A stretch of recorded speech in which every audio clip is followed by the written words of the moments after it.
Okay, let's try to graph this one. Say I have 2 cos x minus pi over 2. Nothing to factor out this time. So I'm just going to, over here, write the amplitude. My amplitude is whatever's in front of it, so it's just going to be 2. My period. Period is 2 pi divided by whatever I was able to factor out or whatever's in front of the x.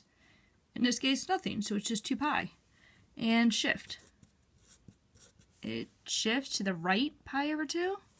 So I'm going to be adding pi over 2 to each point. So I'll draw a regular cosine graph. Cosine graph, it goes from 0 to 2 pi. Starts off at the highest.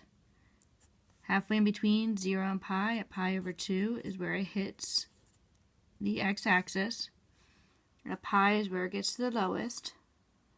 And it hits the x-axis again, halfway between pi and 2 pi. So 3 pi over 2.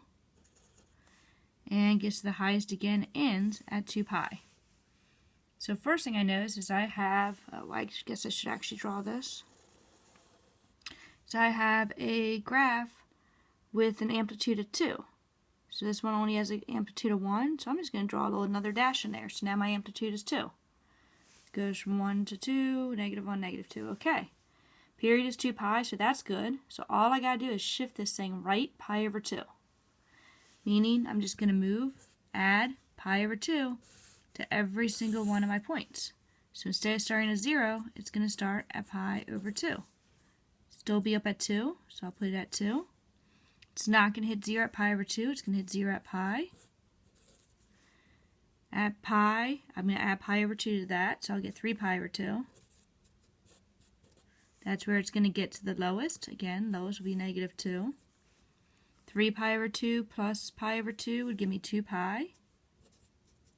That's where it's going to hit 0 again. And 2 pi plus pi over 2 should give me 5 pi over 2.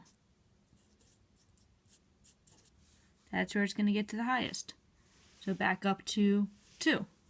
So if I graph this, should get something like that.